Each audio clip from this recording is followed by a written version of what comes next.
I'm just waiting for Jennie to hop on. I'm really excited. It's going to be a good one today. But the usual awkward waiting for the person to join is going on right now.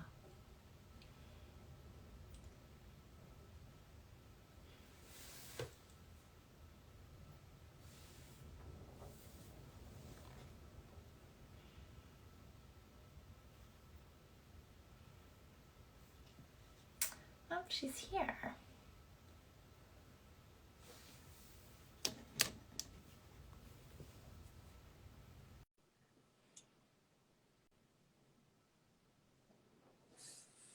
All right, we're gonna see if we can get her in. Hi. Hi. Oh my How gosh, are this is like, you? I'm good. This is like the smoothest it's ever gone. I feel like it's Oh, always wow. it's like always like, okay, wait, hold on, and we're gonna connect. So it's perfect. I know. Well, I've had my fair share of like lots of not smooth ones, like on my part, on their part. So I feel like at this point, yeah, Oh my I'm God. like an expert in it. No, totally. I'm just gonna turn But this volume up. watch, it'll be a disaster. I actually just ended a mom's group and I didn't even have a second to look over your stuff. So I guess it'll be super organic.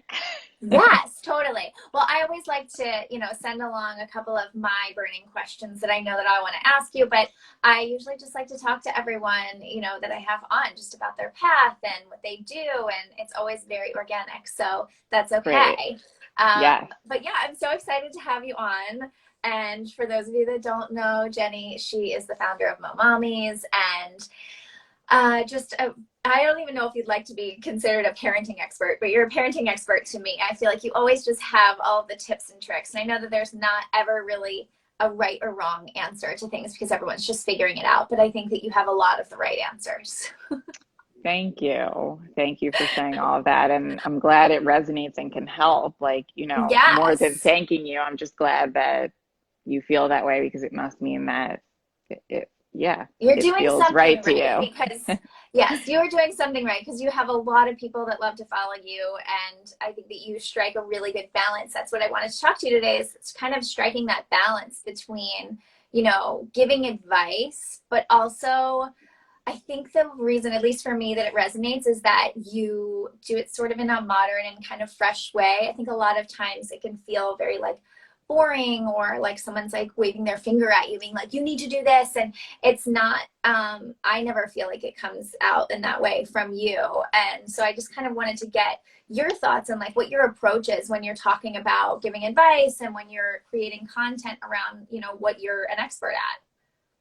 Well, first, I'm again very glad that it comes off that way because I think I feel that way about a lot of what's out there. So I think what shapes my approach and how I guide parents is really what I've learned has helped me. So, of course, I have education and career experience in early childhood and have built Union Square Play and all of that. But more than anything, I say that my students, when I was working with them, were my teachers and now my own children. So Mm-hmm. when I have an experience with them and I'm at a loss of what to do, and then I kind of think about it and something works, I want to share that.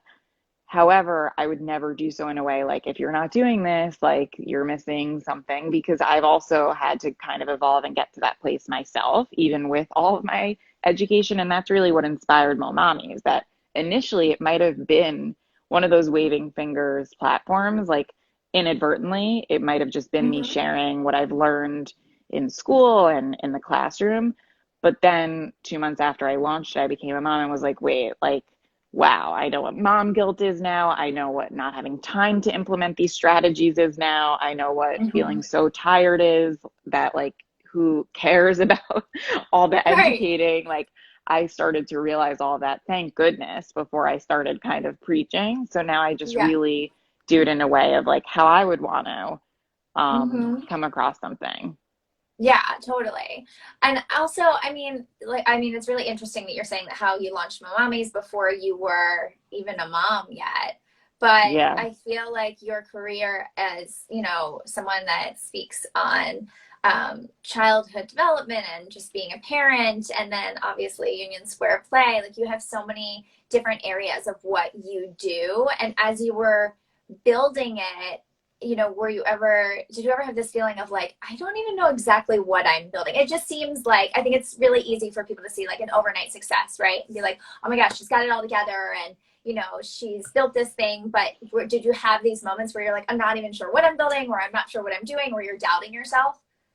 Totally. And I think the moments of me not knowing what I exactly was building are those hardest moments when it would kind of come to light. For instance, like I would have meetings with people who were in similar industries and they'd be like, I tried to figure out what you do exactly, in the beginning. And I just like hated that feeling because it kind of, you don't like when something that you're struggling with is kind of like brought to light, you know what I mean? But Mm-hmm. it was true. That's like kind of part of the process. Of course, like I appreciated that feedback of like, yeah, and I would say I'm still figuring that out. I just know that I have a lot I can offer and want to offer to help make parenting in the early years more communal, fun, and easier Mm-hmm. with like my guidance. But more than anything, I wanted to build a community. It's just, I think being in New York City and just like going to rent a place, I think was going to be really hard. So I was trying to kind of build a platform at first or just like a community at first. And it organically, I mean, I think, my lucky stars all the time. It just happened that way. I met a mom in one of the groups that I was like going from place to place to do, and she was a mom and worked in hospitality, and together we did it with a third partner. But before then, it was really kind of seeing how it would go. But I knew ultimately I wanted a physical community in person. I just didn't know Mm-hmm. how I was going to get there. Yeah, I was gonna say, did you always know that you wanted sort of that brick and mortar space to have people that could go as a community? Because it seems like, at least for me on the outside looking in, and also being a new mom and discovering Union Square Play and then meeting you in person, and it was very organic how you and I had become friends. And from the outside looking in, it seemed like you had this foundation, built this space, and then almost like everything else then came after that to make the space even more of what it is, especially in the pandemic. I feel like people need community now more than ever, especially moms.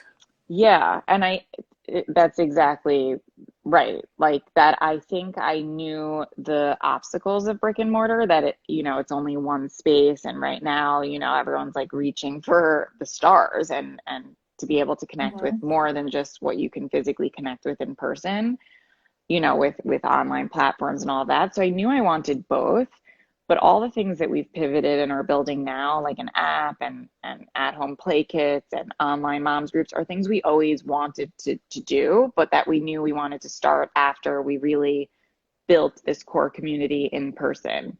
Mm-hmm. And so COVID, while of course, like horrible, it allowed us though to be able to do that quickly because that's what we were able to focus on without the physical space Mm-hmm. temporarily. We'll be back, but we always knew we wanted both. But absolutely, I wanted something in person. I think it's different than, clothing, for instance, where it can exist just online. I think a lot of it needs to happen in person, Yeah, I agree. to be able to see the magic of kids coming together and young babies covered in paint in their diapers and connecting with people in New York City, which can be isolating. All of that I think needs to be part of it.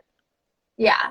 So, I mean, I know we're going to get to talking about some kids stuff in a minute because that is what you're so good at. But I do just want to talk, because I think that's why you're so relatable. Is I wanted to talk about a little bit more, just kind of getting to like the mom of you and how you kind of handle it all. Because I think there's a lot of people, including myself, that look at you and look at what you do, and not in a way of like, oh, she's got it all together, she's perfect, but in a way to be inspired, to be like, okay, she still seems like she's got a career and a life that is outside her children. And so I wanted to ask you, I guess, first of all, especially during this time, like, how do you keep yourself grounded in the chaos? Whether it means like work chaos that you're stressed out about, whether it means, you're being hard on yourself, or whether it's like mom chaos that you might be beating yourself up about, something like that. How do you ground yourself and kind of pull yourself out of that?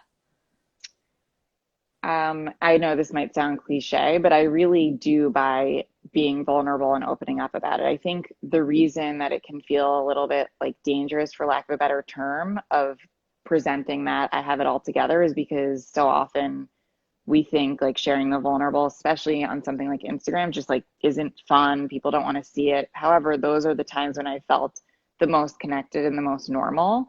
You know, it's Hmm. nice to post like me and the girls in like outfits and smiling and all of that, of course. But what really connects me to other moms is when I'm sharing like the really tough times. And that's what my whole platform is about, connecting with other moms. And not to say that Hmm. like when we're smiling in outfits, whatever isn't connecting, but I just mean that the way that I hold it together is just owning those times. And when I'm in those times, knowing 100% that there's like a band of moms, even ones that I speak to weekly, that feel the same way. And I would never Right. know that if I wasn't vulnerable and open about it. I would just think, oh, everyone's in their picture perfect world. And if they're not, like it's a difference. You know, you never think that someone has, you know, that you can relate to someone as much as I've seen, especially over these months when it's been so hard and I go on a group and we're all just like I know. struggling with the same things. Totally. And now, Yeah. if you have the picture perfect day, which we know it doesn't really exist, but your picture perfect day, what is that? Oh my God. It's just, I mean, I'd say it's really a day when I feel I can be present. And I think everyone can relate to the feeling that, like, when can you ever really feel present? Because if Hmm. you do put everything away, you feel like you have things that aren't getting done. So I'd say it's a day when I guess I plan a little bit ahead to think like I'm gonna get this stuff done so that tomorrow I don't have it on my plate, and really just doing anything with my husband and girls right now, even if it's staying inside. You know, of course we Hmm. love going to the beach even on a cold day or doing stuff outside, but even inside, like making pancakes and playing with them and coming up with like the most creative ways of being together is picture perfect. It's times when I don't feel that I'm like in my mind somewhere else. I think that that's the hardest part, at least for me, is being present and not being in my mind somewhere else. And I agree. I think that when I'm prepared, like if I prep things or get things done ahead of time, whatever those things might be, it just depends. But for whatever reason, like I don't know. I can't necessarily always be present unless I don't have those things like sitting on my mind as well. Right. It's really hard. Totally. And I think there are people out there who, you know, can just no matter what's on their plate, just like put it aside. And it's something I'm working on being able to do. Like, Hmm. really, like we shouldn't feel like we need to prepare to be present. It's just I so know. 2020. But yeah, just in all honesty, I think that's what you and I are sharing that it takes for us. I know it's true.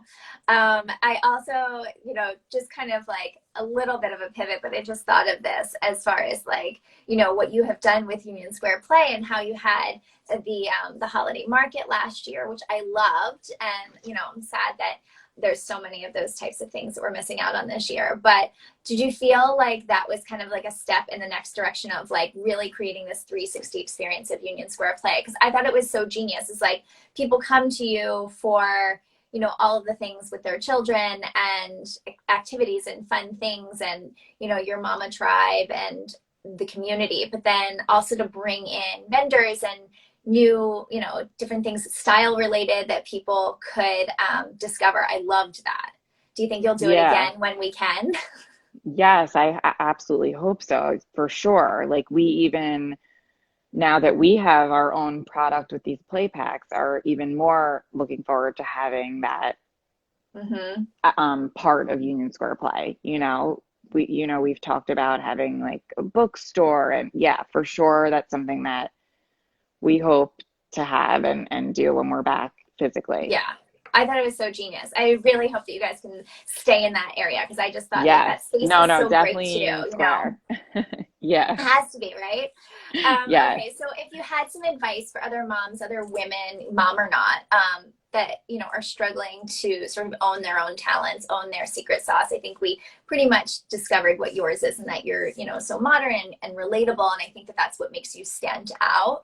But other women that are either struggling to figure that out or just having a hard time right now, like kind of recognizing their talents and having this confidence, because it is a really hard time in general. I mean, it's usually tough when you're a mom, but I think right now is tougher. Like, Do you have any advice for women that are starting to build their careers similarly to the way that you were a couple of years ago?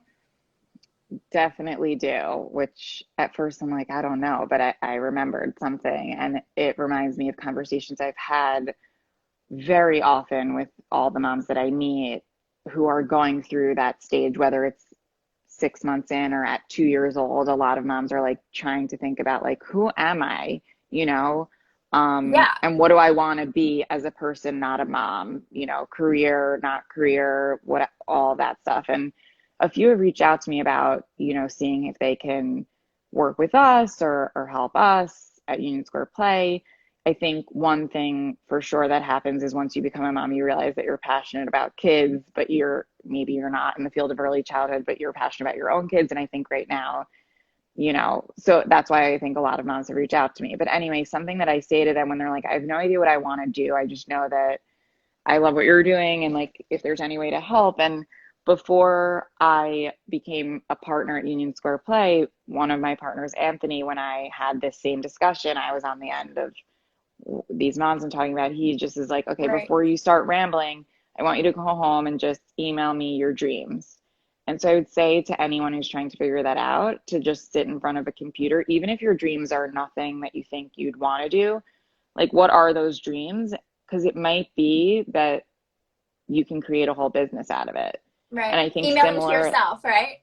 right? Like you sometimes think like, I want that position or I want to look like that or that to be what I do every day, but really think about what the dreams are. And I think for me, similarly, I knew my dreams were just like helping moms, but like Yeah. how I never took the time to do that until Anthony told me to. And sure enough, what I wrote was like a place for parents, obviously moms, but any parent Hmm. to feel safe, comfortable, happy, and part of community.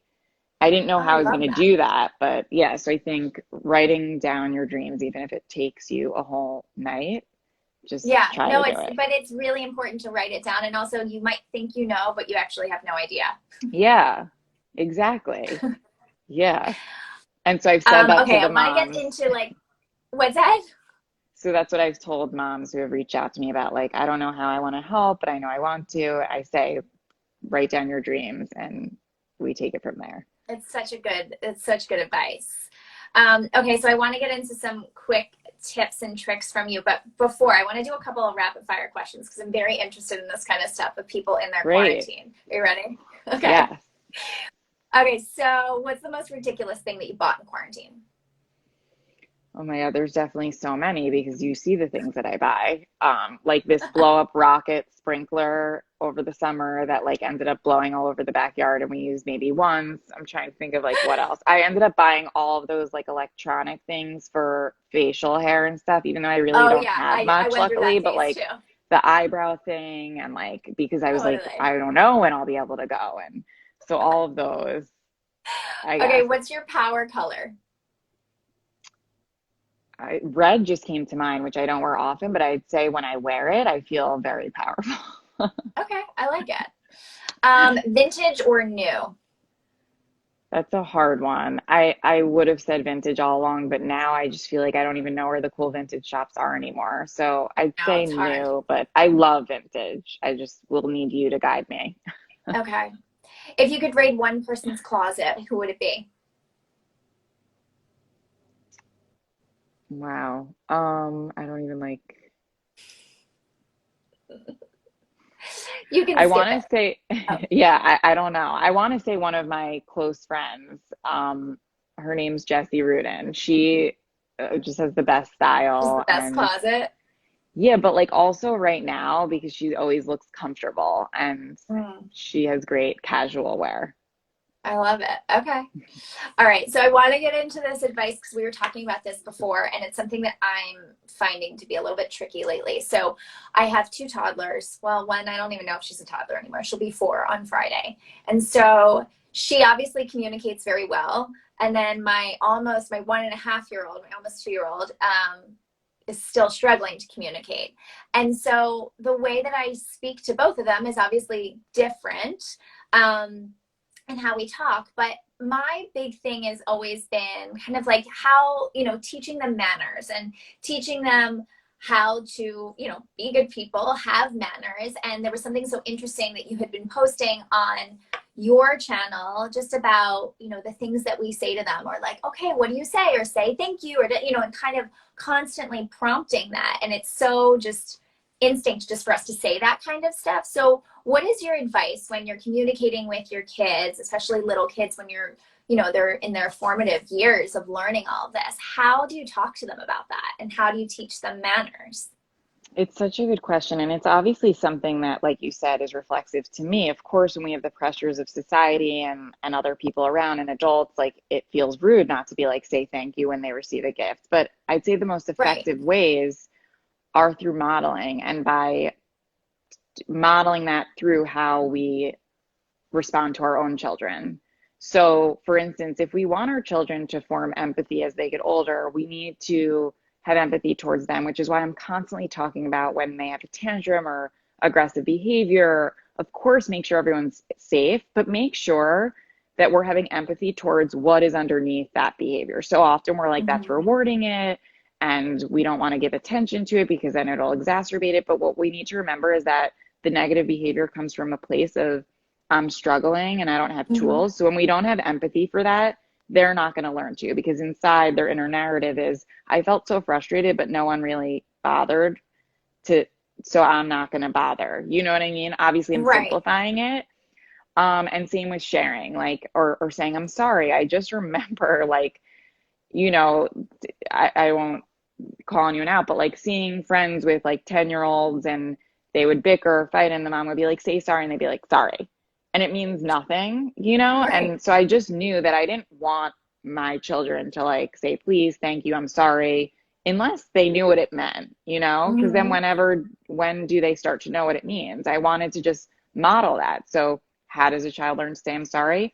I say sorry when I make mistakes. Tess, I really yelled at you earlier. I shouldn't have done that. I'm so sorry. I was angry and I raised my voice. I'm sorry. She starts to Mm-hmm. understand with my facial expressions and when I'm saying it, what I'm sorry actually means, rather than say sorry to your sister when like it's the last thing she's gonna want to do in those Right. moments at 2 years old. Right. So I'd say through like modeling and modeling it in how we're responding to our kids. Mm-hmm. So, I mean, another one, which is I think you had posted about too, and it's something I'm going through right now with my son, is he just wants to throw like every piece of food that he has off of his high chair, whether he's eaten or not. Like it's just, and the thing is, it's coming from like a tantrum place, and my instinct every single time, even though I like try so hard, my instinct every time is just to be like, no, no, we don't do that. No, like you just instantly want to be like, no, stop doing that. And it's so hard to kind of like stop in that moment and have that conversation, especially when they're so little, because they're not fully conversing with you, even though they do understand. So it's like so hard to remember, like they understand what you're saying, but all you want to say to them is like, no, stop throwing food. Of course. And just a disclaimer that saying no isn't bad, but it should be reserved, I'd say, for like times when like it's non-negotiable safety. Like, no, I Mm-hmm. won't let you do that. Not that throwing food is ideal, but like you just don't want it to kind of lose its effect, which is why I Yeah. think so often people are like, don't ever say no. It's okay to say no, but just kind of use it when it needs to really have impact. So with throwing food, I shared a reel on how you should respond to that. But what I think people miss, and what they always miss with reels, is in the caption, which is that yes, if your child's throwing, you want them to know that when they do that, it tells us that they're not eating, and so we're going to take it Mm-hmm. away. I think you're done with that, and then we see what happens. And what you're saying is like he doesn't care if he's done, because whether he ate or not, he just wants to throw the food. But Right. in the caption, and if I lose you on these, I'll just talk there because they're dying. Um, Within the caption, I talked about how I really needed to figure this out. My daughter ended up throwing like wine glasses at 1.5 years old. Like when people were over, she would just throw food and everything. And what I Right. realized is she wanted, just like as a baby, when they have their bottle, we're focusing on them. She wanted me to focus on her. And when we have our children in high chairs, we reflexively think, oh, this is time for me to do the dishes. I have time. I don't have to hold the baby. And we automatically just kind of aren't really sitting engaging with them. And I'm not saying anyone's bad. I did it too. Like I have Right. a second to like wash the dishes or clean up what I just made for her. She wanted me to sit there. And so even to this day, when I sit next to her and I eat too, or I'm feeding her or talking to her, she's not throwing. And it's also a way to break the habit so that now when he does throw, I want you to sit there and put your hand on the plate. I won't let you throw until you're Hmm. finished. I'm not going to let you throw that. Hmm. And like you keep your hand. He needs to know Yeah. who's in charge, that he can't throw. But if you're saying it from the kitchen, he'll be like, "Oh, I can't. You're not going to let Yeah, me. he's I'm like, going to let peace out. myself." Yeah. And I really had to learn this. Like I'm telling you, I put a full plate, like ketchup flung across the room. Like she just Right. totally knew, I want you here, and this is how I'm going to get you here. Yeah, that's a good point. Okay, last question. So now we're coming up on gifting season. I happen to have, a lot of trouble this time of year. My daughter's birthday is this coming Friday. Then we have Hanukkah. Then we go into Christmas because we celebrate both. So by the end of December, a girlfriend thinks that she gets just like a present every day. And like that is just like her life. And also, I think in quarantine, it's so easy for us to constantly be like entertaining them and finding crafts and different things to do. So it's like we had Amazon packages rolling in here like crazy.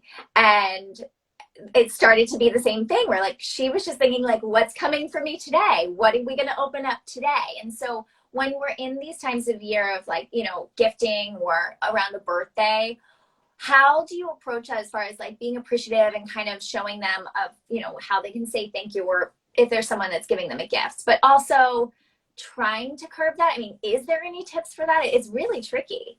It is. I just did probably like my most extensive post to date with like scrolls on language about it, which if you want to share, you can, but it is Yeah. like a very loaded thing. I probably tried to fit too much because there's so much into one post, but it was about the fact that not only do I think we have to have conversations with our kids about it, but also the people that we're going to be spending the holidays with. So I know, and it depends on who your child is. If your child just really doesn't like being center of attention, like you might want to say to your family, similar to if you have a bridal shower, if you don't like center of attention, you don't open gifts in front of everyone. I don't Mm-hmm. think we should give our kids no choice in that, Mm-hmm. and they Yep. don't know. So I know that my daughter's slow to warm up. She doesn't really like having all eyes on her. So I might say, I know you really want us to open gifts in front of everyone. Like maybe it's just one gift. Like if you imagine it's like 10 gifts and all eyes on them, and after each gift, say thank you. Do you love it? Tess, come back here. Come sit over here. It's like way too Yeah. much. And I don't think it's fair to them. Mm-hmm. So I think there's that, like having a conversation with others that are around, but also if you know that your child's having a hard time with this, I think you can like play with dolls, and like have a tea party, a birthday party with the dolls, give the doll gifts.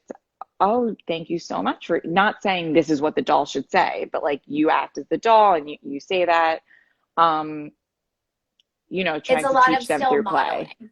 Yeah, still modeling. I wouldn't say in those moments, say thank you, but I do say, oh, thank you, Grandma. I know that Tess really loved her other puzzle, so I'm sure you'll really love this one, Tess. Like we could try it later or something. Like I'm not talking Mm-hmm. for her, but I'm letting Grandma know that like, no, I'm not gonna make her say sorry, make her say thank you right now, but I am gonna let Mm-hmm. you know that like I know she appreciates this gift, and that should be enough, right? Right. You know? Yeah. And then in And terms of the piece of like, oh, sorry. I just wanted no, to that's say what I was like gonna say. I wanted to say that most people will think like, but then how does my child learn gratitude? And so I talked about that too, that, you Yeah. know, letting them know some people don't get gifts and how you can go together to give gifts to those people and how you can make things for each other and like what are some things that we should be grateful for. You can talk about those things with books and toys and even actual actionable things that you could do. Yeah. Yeah. I think that it's, and at the end of the day, communication with them is probably the best thing, and being honest with them. I think that they really appreciate when you're honest with them. I've definitely seen that with my daughter. The older that she's getting and the more she can communicate, it's like when I'm honest, I tell her the truth, and we actually have a real conversation about it, she retains it so much more. and she appreciates it. And she's, only 4, but she gets it. And I think, yeah, when you have these conversations and you are treating them like they have a say, that they are, a part of this, and you're not just telling them what to do, they seem to respond more, at least in my experience. Absolutely. And the one thing that I'll add to that when I was saying like through play is not just modeling thank you, but also I wanted to add like for our child not to fixate on what the actual object is because sometimes they won't like it, but to fixate on like, oh, it's your birthday. I'm going to go to the store to pick out a gift, like to actually have role play in that way, or Hmm. imaginative play is the word, that it's about like someone thinking about someone else, not about what they actually receive. So we're going to go to the Right. store. What do you think that Dolly will like? Maybe an apple, maybe, just thinking about the process behind what gifts are, which is really Yep. someone taking time to think about someone else. Right. The same way in like what we were talking about before about sort of teaching them what empathy means and why you would want to say sorry and the intention behind Yes, it, as opposed to like just say sorry or just say thank you, because it right. doesn't really have any meaning to them. Right, exactly. And it's all just to make adults feel better. But if your child doesn't say thank you and then says thank you because you've asked them 10 times, I just feel like that doesn't even help anyway. Like, Right. so yeah. Totally. Well, thank you so much. These are amazing tips, and I truly, truly appreciate them. I've been dying to have you on and to pick your brain about all of these things because you always have so many amazing things to share and so much wisdom that a lot of us look up to you for. So thank you. Well, thank you. I'm so glad we made it happen. You know, I adore you. So I'm very I excited to have cannot done wait this. until we can actually see each other again in Me the too. city. Me too. All right. Well, enjoy your Thanksgiving, You too. and I'll see you or talk to you soon. Okay, sounds good. Bye. Bye.